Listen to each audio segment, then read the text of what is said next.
ผ่านไปใช่บ่แบบเราเสร็จมาแล้วบ่อยู่ผู้เดียวเด้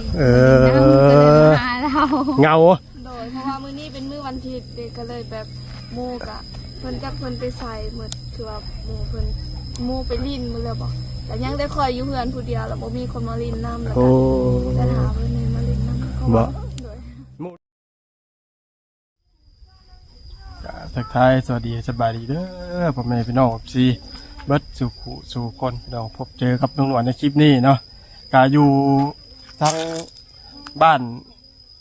ต้องปั๊บ2 เสาพี่น้องเนาะมากาเห็นคนแปลกหน้าพี่น้องนั่งอยู่2 คนนะต้องปั๊บนั่งอยู่ไปกับหูแล้วนะพี่น้องหนูยังไม่ได้เข้าบังใกล้จะเห็นปกตาเนาะหาจังใดก็เดียวเขาไปไปล่มไปถามเพิ่นเนาะพี่น้อง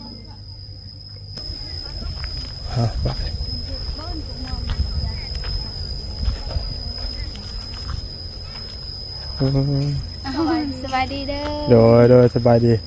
โอ้ใส่เสื้อคือกันใช่ปะโดยคือกันผ่านไปใช่นี่ผ่านไปใช่บ่แบบเราเสร็จมาแล้วบ่อยู่ผู้เดียวเด้น้ำก็เลยมาเราเงาโดยเพราะว่ามื้อนี้เป็นมื้อวันอาทิตย์เด็กก็เลยแบบหมู่กะเพิ่นจักเพิ่นไปใส่หมดคือว่าหมู่เพิ่นหมู่ไปลิ้นมื้อแล้วบ่แต่ยังได้คอยอยู่เฮือนผู้เดียวแล้วบ่มีคนมาลิ้นน้ำแล้วก็จะถามเพิ่นมาลิ้นน้ำเขาบ่โดยหมู่รุ่นเดียวนั่นวะนี่โดยเรารุ่นน้องเรารุ่นก็2รุ่นเดียวกันนั่นแหละเฒ่าหมดแล้วสาวมาคุยกันสบายพี่น้องเลยเอาจอบอันนี้เด็กคือจะปลูกคู่กันเนาะพี่น้องเลยเนาะวันนี้เราต้องกินก็ได้กินแล้วกินโลดให้แห้งเอาแล้วกินน้ำกันเนาะกินได้ตัวเจ้าแล้วว้าวลุงหนวดมาหาน้องพบ2 เสาพี่น้องมาพอดีพ่อสาว4 ดอกแค่คนงามสาวเถ่าว่าเจอกันเพิ่นว่ะยังบ่เท่าเปลี่ยนเป็น16 ปีเนาะเนาจะเปลี่ยนแล้วบ่เปลี่ยน16 ปีแล้วเปลี่ยนได้อยู่บ่หน้ากาแห้งมันเหี่ยวแล้วโอ้ยเนาะพี่น้องเว้ยทันทีให้กำลังใจตัวเองเราเป็นคนงามเนาะบัวเอาแล้วคือกันเดี๋ยวให้ FC มันตัดสินใจเนาะว่าไผงามไผขี้ได้พี่น้องเว้ยเพราะส่วนตัวลุงหนวดงามบริโภคน่ะพี่น้องเว้ยเฒ่าหมดทุกคนงามเบิดแหละหมดทุกคนงามเบิดเหลือแต่บ่งามอยู่บ่หยอกเด้อพี่น้องเด้อเนาะแซวกันสิดอกพี่น้องเว้ยแซวน้องเพิ่นมื้อนี้ยังบ่มีไผเข้ามาบ่มื้อมีไผลืมแล้วเบาจันบ่แม่นเบาเพิ่งเคยหลาบ่เพิ่งแดดแห้งเนาะมื้อนี้บ่ได้ไปสวยสีอาณาไปเสียสวนมันบ่แล้วเลยบ่บ่ได้ไปเพราะว่ามื้อนี้เป็นมื้อวันอาทิตย์มื้ออื่นสิได้ไปอยู่โอ้วันอาทิตย์เวียกบ่ได้เอ้าสิโอเคมื้อนี้วันอาทิตย์คือปลูกเขาได้บ่ได้เข้าอันนั้นเนาะโอ้โอเคบ่ได้เข้าจังพอได้จังบ่เลือกมื้อเลือกวันเนาะให้ได้ทุกมื้อมีแต่ขอแต่ว่าดุถ้าขี้ข้านบ่ได้ไปแม่นขี้ข้านเนาะแต่ว่า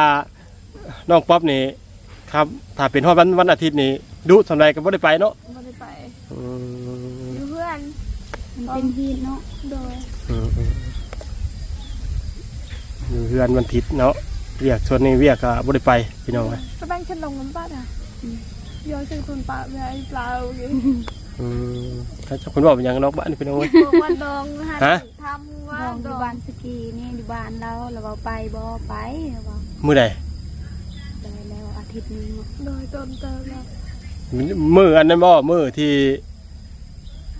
แม่น้องมื้อที่เอามาไปดองโอ้มื้อทำมาอันบ่พอตัวเลยเนาะค่อยปะบ่ไปมื้อนั้นเราเจ็บหัวโอ้ป๊อปปี้ไปข้าวเดียวเหมือนเนาะแม่นแล้วไปช่วงเช้าไปได้มาเนาะจำได้แล้วพี่น้องอยากลืมนะเขาก็ได้ลืมนะมาต้นแรงในมื้อนั้นเพราะว่าซอยเขาเดี๋ยวมาเสริมอาหารมันดึกดึกแกงคือปลาเจาะที่ชังเกรนปลาช่วยละเท้าใต้ปากนะมาอยู่กัน2 คนที่บนมีหมูหิ่งมาต่ำเนาะว่ามีบาซิฮาอยู่แต่ว่า บ่ คือไปหาได้สายคือว่าบ่มีหมอหู อื หมู่ ม บ้านกับบุญมีคือกันแต่ว่ามันมี หายากเนาะ โดย อืมเงินดอกแค่ก็กินเบิดแหละเดี๋ยวจะต้นดอกแค่เฮ็ด หมด มีแต่บักแข้งได้หลายเนาะ โดย บักแข้งหลายอยู่ตำบักแข้ง คัดโตละ อะไร เอาแรง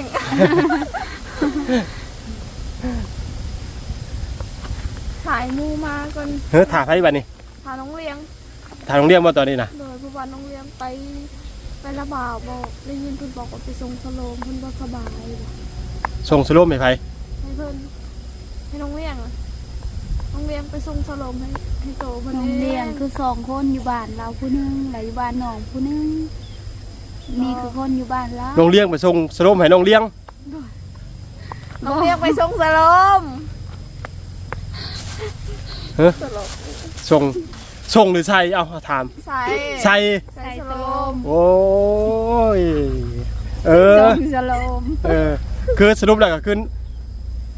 น้องเลี้ยง ตอนนี้เราใส่ข้าวน้ำเกลืออยู่ โดย โอ้ยพี่น้องเว้ยเวลาดูหัวสิปั๊บผมเข้าใจได้ก็จนสิตีกันยอด ส่งสโลมเนาะว่าคำว่าส่งนี่เขาเข้าใจครับว่าสมมุติว่าคือตัวหนวดนี่ส่งให้เจ้าสิเด้ ส่งมันคือใส่ แบบว่าน้องเลี้ยงนี่คือมี2คนเนาะ โดย หากเลี้ยงนี่เขาก็ฮู้อยู่ โดย เลี้ยงนี่แหละป่ะเรื่องของเลี้ยงที่ว่าหนวดทายมื้อนั้นน่ะป่ะ โดย เป็นยังน่ะ ทำท้ายเพิ่นมาเลย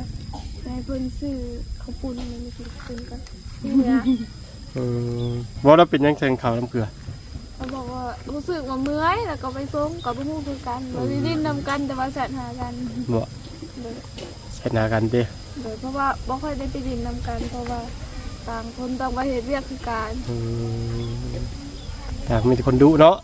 บ่ได้ดู ง่ายๆก็ต่างคนต่างคนดุ จำเป็นเนาะ โดย แต่ว่าจำเป็น จำเป็นโอ้ยจำเป็นกับ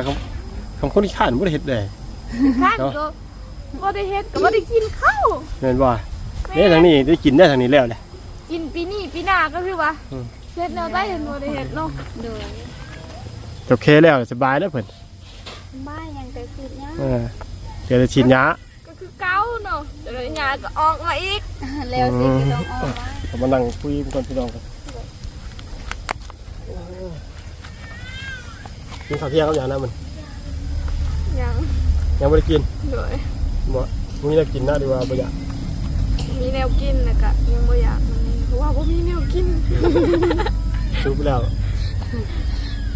บ่อยากบ่มีได้กิน โดย ถ้ามีได้กินน่ะอยากตลอด โดย มื้อนี้แดดจ้าเลยพี่น้องแดดแบบบ่ได้เพื่อพี่เพื่อน้องเลยแดดแบบ 3คน สีดำกัน สีกันบ่ โดย เอาละขอกัน เอ้าทางไหนก็ ก็ จะ คือเก่า ฮะที่เก่าอีก บ่ต้องทอดก็ได้สิมันคือกันอยู่แล้วทางในทางนอก ตลก เนาะทำเป็นงานศพอ่ะพี่น้องเอ้ยว้าวตุ๊กคุ้มกับเส้นนี่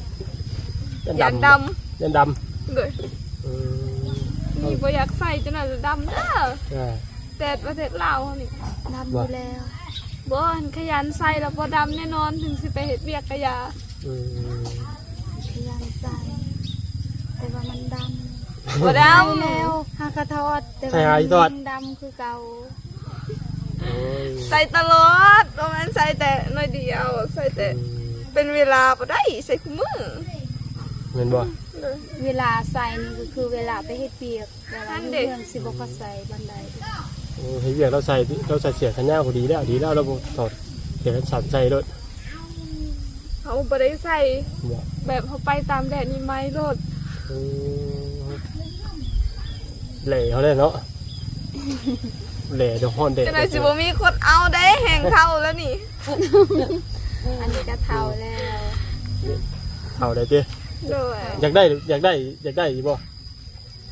ยังบ่คิดเนาะ ยังบ่คิด โดย ก็ดีแล้วเนาะนี่จะหาดินเพียวก่อน โดย เดี๋ยวมีลูกมีผัวยากได้มีครอบครัวย ากไปใส่มาใส่กัน มีเงิน10,000ก็ไปซื้อมีกิน ถ้ามีครอบครัวนี่อัน มีงานบุญงานศิลป์บ้านนั่นบ้านนี่เนาะ ก็บ่ได้ไปคือเก่า เห็นหมู่ไปมันพ่อยแต่ ได้แต่เบิ่ง จะเบิ่งหมู่แล้วพี่น้องเบิ่งกระถามข้าวหมู่แล้วม่วนบ่ไปบ่ได้เด้ไปบ่ได้ขอให้ บางเทื่อหมู่ไปแบบไปงานจังซี่แล้วเฮาแบบเขาเอิ้นอะไรก็ยากจัง ไปงานไป แบบหมู่ไปดองแล้วเฮาพาแบบสะพายทุ่งบ่หรือไปสวนจังซี่น่ะ อืม เขาเอิ้นแนวใดนั่นบ่เขาได้แต่เบิ่งเขาแล้วเขาก็เบิ่งเขาไปสวน บ่ คือแบบว่าหน้าตาเขาคือคนไปสวนแบบนั้นบ่ กะแบบนั้นก็แม่นแต่ว่าหมู่ไปลิ้นเขาไปสวนถ้าเขามีพวกนี่ก็ต้องแบบนี้อยู่แล้ว โดย แม่นบ่ เอาเข้าใจแล้ว แนวมันแหน โดย มีแต่เวลาไปสวนนะเนาะเดี๋ยวนี้ก็คือกัน คือกันแต่มันก็ยังคล้ายแน่เพราะว่าเฮายังบ่ทันได้มีลูกเด้ภาระมันก็บ่ค่อยหลายสำหรับเฮาก็เวียกแบบเวียกอยู่เฮือนนี่มันก็ธรรมดาเพราะว่าเฮาก็เคยเฮ็ดแล้วเห็นแต่ถ้าเฮามีลูกอีกเด้มันก็สิเพิ่มภาระในตัวเฮาแม่นบ่อันเฮาลิ้นยังบ่เพียงพอนี่บางคนอาจสิ คือพัวบอดีอีกเนาะ โดยทึกผัวบ่ดีเลยสิปะห่างกัน ไปมาอัน อยู่กันไปแล้วแบบข้าวหนึงป้าห่างกันเป็นห้างใหม่ๆเด้ โดย ถือผู้ดีก็ดีไปเนาะ โดย ผู้ ทึก ดี ดี ไป ก็ถือว่าแล้วทึกบ่ดีนี่โอ้ยตาย หลายคนนะพี่น้อง มีแต่น้ำตาเดือดเขา ขนาด กับบ่มี ขนาดเป็นผู้สาวยังบ่มีไผเอายังก็เต็กเลยเป็นไม่ห่างนี่ เขาสิบแลนเขาปลาใช่ไหม แม่น เขาปบหมดแหละ แม่นว่ะ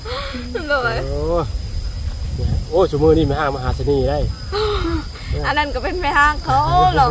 ไม่ห่างเฮานี่ติยันเขาเห็นแล้วเขาแล่นนี่บ่อยากไปใกล้ซ้ำ ยันวาสนาติยันคือยกตัวอย่างคือเพื่อนตัวเนาะ โดย คนอื่นมาพร้อมกันเก้าเสาปัดเดียวเลยติ โดย บัดเพื่อนตัวมาเก้าเสาเดือน2เสา แม่น เจ็บใจสักพักแต่ยังบ่ได้ มาเก้าเสาตีกลับเป็น7เสา แม่น เนี่ยบ้าน บ่เหลือให้3-4เศร้าเนี่ยบ่ ได้แล้วบ่ปีนะ ฮะ ปีสิมันน่ะบ่อูน่ะ ยัง ถึงอูมาแล้วก็ย จะ ก มี เสา อู่แล้วก็สิยกเสา2เสานี่สิตั้งแล้วก็สิ โอ้นี่เนาะ โดยสิมัดอู่นอนแล้วได้ นี่แหละ ว่าจงเฮ็ดเฮือนแล้ว สิจงเฮ็ดอู่นอนแล้ว เอาไปได้ขางนั่นขางนี่พี่น้องนะ โดย ถ้าก้อนเนาะสู้ๆเนาะ ถึงไปแล้ว โดย เสานี้บ่ใช่ปัญหาดอกเสานี้เพราะว่าจังไดก็ได้อยู่แล้ว โดย จังไดก็มาครบอยู่แล้วแหละพี่น้องเนาะ โดย แค่ที่เขาตีกลับเพิ่นหายใหม่ โดย แต่ว่าส่วนที่จะยังขาดเคินอยู่ก็เป็นพวกไม้เนาะไม้เส้นเนี่ยพี่น้องไม้เครื่องเฮือนเป็นไม้เส้นไม้คือค้างข่าวตรงยังหลายอย่างเลยนะพี่น้อง ก็ยังลายแบบอันนี้ก็ยังแบบยังบ่ครึ่งหนึงซ้ำ มันสิเครื่องจะได้จะเริ่มต้น โดยหาก็เริ่มต้น เอาขึ้นขัวบอลเหนียวแล้วเนาะ เอาออกแล้ เอา ว ขึ้นสุด หาย ตอนนั้น ยังอยู่แม่นบ่ โดยยังได้ขึ้นอยู่ ตื่นดิ เด็กน้อยก็ยังพากันซองอยู่ ว่าบุญมาโดนตื่นหรือว่าจังตื่นเนี่ย โดน แต่เก่ามาเห็นอยู่นี่ดิ โดย เออ มาเล่นน้ำกันอยู่นี่กับน้องไซส์เนาะ โดย แล้วผัดไปอีกเทือหนึ่งเอ้าปิวไปแล้วไปแล้ว เออทำอีกจะเดือนหนึ่งจะมาวันนี้จะตื่นเนาะเพื่อนไผ่ด้วยบ้าน โอ้ให้มันทนไว้เนาะ โดยอย่างนี้เขาดีคือกัน โดย อดรออดใจรอ โดย มือหนึ่งต้องเป็นของเฮา โดยถ้าวาสนาเขาแบบเพียงพอมันก็คือสิได้อยู่ แม่นถ้าวัฒนาบ่เพียงพอมันก็ โดย ยังบ่ฮอดจอดว่าถึง จะมาจองบ่ถึง โดย สินอนกอดเศร้าน อนกอดเสาสองเสาก่อน มันก็บ่แน่นอนนะยกตัวอย่างดอกแค่เนาะ โด โด ย บ่คาดคิดว่าสิได้เนาะ โด โด ย ย คิดแรกๆก็เพื่อนเรากับอันหนึงเราพาอันปองเยี่ยมนะพี่น้องหรือว่าประตูหน้าต่าง เอาอันสังกะสีขาดขังไว้เนาะ โดย ไปแล้วแล้วก็มีเปลี่ยนใช้ไม้พนกพลักใช้ลูกติงใช้ผ้าเขาบ้าน ไป เฮ็ดขอ เนาะ งน้ำเพื่อนขั้วน้ำปรุงน้ำประปา ย่างคออันนั้นยังทากาในบ้านดิ อ่าโดย แต่ว่างบเรามาเพียงพอไปแล้ว โดย มีแต่ทาดึงเขา โดย แต่ของเจ้าเนี่ยยังคุณได้ยุ่งเงินต้องผ้าบุดิ เบิ่ง ดึง ก่อน ลงมาให้ลงลุม ยุ่งเงินต้องผ้าบุได้ตอนนี้ โดย ก็บ่เป็นหยัง โดย คือว่าไปนั่นแหละ ถ้าบุญฮอดเจ้าถึงเจ้าก็ได้ โดย ถ้าบุญบ่ฮอดเจ้าบ่ถึงก็ คือเก้า คือเอาเนาะพี่น้อง ตายบุญน้องหอดก่อน แต่เดี๋ยวก็คนถึงเลขเอาง่าย โดย ๆคนถึงรางวัลที่1นี่แหละ โดย พอนำคนก็ซื้อพอนำบางคนน่ะบ่ค่อยซื้อเลข โดย แต่ว่าพอซื้อที1 2เทื่อบ่ถึงรางวัลใหญ่สิ แม่ แต่ว่าผู้ซื้อเบิดเงินเทื่อละแสน2แสนซื้อตลอดคู่มื้ออ่ะ โดย บ่ถือแค่เทื่อมันบุญบ่ฮอดเด้ แม่ ขอไปบ่พากินน้ำไปนั่งคุยกันเนาะ เล่นหอยสีดำเลย ซื้อกุ้งหอยจุ๊บ หอยเด้อหอยเด้อ กุ้งหอยนะ หอยนำแล้วเจอไก่เจอหอยหอยนะสะอาดอร่อย แต่แรกก็จะไม่ได้หยอกล้างเจอ หอยอันเลยเอ้ยกิน กบห้องไปไหม อ้าวกบอยู่ใส่ มี อ้าวน้องบ่บ่นี่ บ่ บ่ เป็นน้องมันเป็นคุ้มวงน้ำแต่ว่าเขายังไม่ทันได้เห็นวงน้ำเด็ก อ๋อห้องน้ำเจ้าบ่บ่แม่น คนละเมาตอนท่านเนี่ยเขาบอกว่าให้ขุดคุ้มไปดิเขาสิซื้อโกงมาให้เด้แต่วันนี้คนกะขุดเมดบ้านคนนี้เลยเมดบ้านเรือน เหลือแต่ค่อยที่แบบว่าบ่เชื่อแบบว่าเขาอันนั้นดิ บ่ เขาให้ขุดตอนนั้นแล้วเขาว่าขุดสิเฮ็ดให้ห้องน้ำแล้วค่อยก็บ่เชื่อ อืม ค่อยว่าเบิ่งให้เขาเฮ็ดแล้วก่อนจึงขุดอันนั้นก็แท้ แม่นดีๆติวันนี้ ลงน้ำเขา เออ ไม่ได้ตีบ่ทันแต่ดียังบ่ได้ขุดแบบ โดย บ่ได้ลึกหลายประมาณเม็ดปลาย แบบว่าเดินบ้านเนาะแบบว่ามันมาบอนเฮือนค่อยแล้วมันมีหินหลายเด้ โดยอันนี้บ่ค่อยมีหิน เฮาต้องชัดเจนก่อนเฮาจึงขุดเนาะ โดย อันนี้บ่ชัดเจน เพราะว่ามันคุณยากเนาะ โดย ขุด เขาบอกว่าเดือนหน้าเด้อถ้าเดือนหน้าอีก2 เดือนเด้อกะทาจนฮอดถึงมือนี้ปี ผ่านไป2 ปีก็มิดจ้อย มิดจ้อยจนได้มีคุมเบิด ผมไม่สิถมเลยติ ฮะ ผมมันกินมันสิต้องถมเลยบ่ แม่ มันสิมุ่นน่ะ โดย อันนั้นยานกบเลยอยู่ในอันนั้น ครบห้องนี่นะกินเนาะ โดย ห้องแนะนำสร้างเนาะ โดย กล้าบ่ลงเห็นบ่ มันลึกบ่กล้าลง เลิกได้ตัวนี้ โดย เลิก ลงไปบ่เห็นกบบ่สิขึ้นก็บ่ได้ แบบยันงูของงูน้ำเนเพราะว่า แม่ มันลึกเดยมันหกน้ำเพราะว่าส่วน ได้ นี้ บ่5เมตรบ่ ประมาณ2-3 เมตร แม่นประมาณ 2-3 เมตรก็เลิกแบบว่าดินสำบายขุดเนาะมันเป็น โด แม่ ย นขุดง่ายกับเพื่อนเจ้านั้น โดย มันเป็นก้อนหินก้อนใหญ่ โดย ขุดลงไปบางเทื่อเจอก้อนใหญ่แหละครับต้องดีกเลี่ยงตลอดนะ นี่ หากถามที่ตามเบิ่งเพิ่นละย้ำสร้างเพิ่นมาเฮ็ดแล้วเพิ่นดอกแพเนาะ โดย มื้อใดเพิ่นมาลงมือน่ะ 2-3 มื้อนี่เรายังคาเวียกเรายังสักเขาให้คือกัน อืม เราก็เลยยังบ่มาเฮ็ด เจ้าไปซักซอยแล้วหรือไม่ น้องก็บ่มีเวลาเพราะว่ามีเวียกหลายคือการอันนี้ก็สิให้เขาสิ้นยาอีก อืม ไปบอกเขาเมื่อกี้นี้ เฮ็ดหยังนะ ไปบอกคนฉีดยาแบบว่าสิจ้างเขาฉีดยาเด้ ปลูกหวานนี่สิแหละ ฉีดมื้อซึบ่แม่น มื้อนี้มื้ออื่นว่าสิให้เขาไปฉีดแต่ว่าเราคาเวียก โอ้เราคาเวียกติ ตอนจะลงเด้ เออ น่าคือไปอาบน้ำ ตึกคาให้ปกระได เจ้ายังบ่ทันเห็นดอกบ่นั่นนั่นคือให้พ่อบักไก่ ให้เพิ่นเมื่อวานเฮาไปทอดตกเนี่ยเมื่อวานนี่ จับกบปึ๊ก เฮ้อกิ่ง เห็น ไป อยู่บ่ โอ้ยเห็น บาดมืดลาวนี่ เป็นบ่ ตกเมื่อวานนี่ลงชันดิ่งๆลงไปพลาดลงไป ตอนแรกเขาคิดว่าใจดีสิตกใจดีดึงเครือไว้บ่เป็นหยัง เอาเราโตน้อยๆเนาะ อืม แม่น เราก็กิ้งบ่ร้ายเด้ น้ำหนักเราบ่กับเราลงมีเครือเนี่ยแหละ แต่ว่าจังหวะตำรวจลงไปบัด แล่นเข้าไปเลย คือรถเนาะ แม่มันลงไปแล้วมันพลาดบัดเฮาหันหน้ามาเด้หันหน้าลงค่อยบาดมันหลุดมันครึ่งบ่อยู่แล้วบาดนี่เขาถ้าว่าเฮายืนมันก็ยืนบ่อยู่บัดเบรกก็เบรกบ่อยู่มันก็เลยไหลเลยบ่ เป็นแบบนี้เด้บอก แม่นมันเป็นแบบผู้มันบ่ แม่ตีนผู้ตีนห้องนั่นแหละ โดย เป็นฮิวเลยพี่น้องมันบอกง่ายกัน แม่น บ้านเพิ่นนะ เห็นอยู่เขาเอาลงนะตัวพันกับอันนั้นเบาบุญกันมาเลย โดย เห็น บุญชาละวันบ่ โดย บ่บุญสารวัตรบ่บุญบ้านป้าก็คือกัน เมื่อเช้านี้ว่าเราไปซ้ำเช้าว่าเมื่อเช้านี้ บ่บุญบ้านป้ามื้อเช้านี่ แล้วเห็นแล้วลงคลิปว่าพดแล้วป่ะ โดย โอ้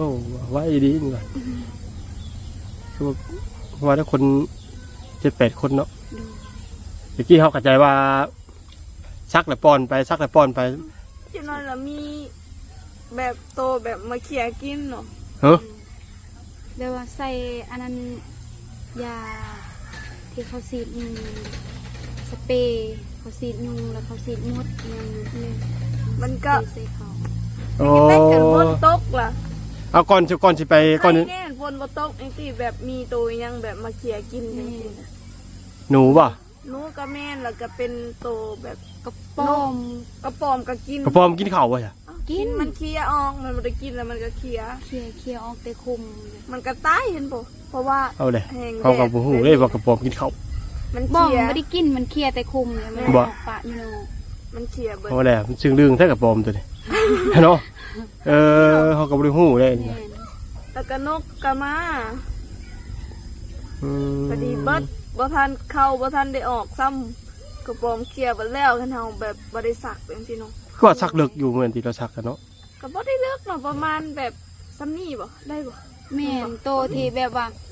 มันอ่อนกับซ้ำนั่นแต่ว่าโตที่มันบ่อ่อนกับ ตัวถือดินแข็งเด้ แม่น โดย อืมแบตระเบิดยุบลงไป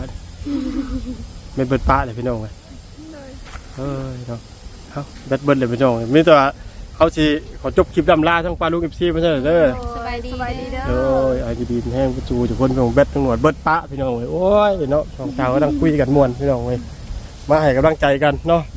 สองเสาคือเก่าพี่น้องยังบ่มีการเคลื่อนไหวอีกอย่างเนาะดีไม่แห้งวัดสุขุยคนพี่น้องพบเจอในคลิปหน้าเด้อ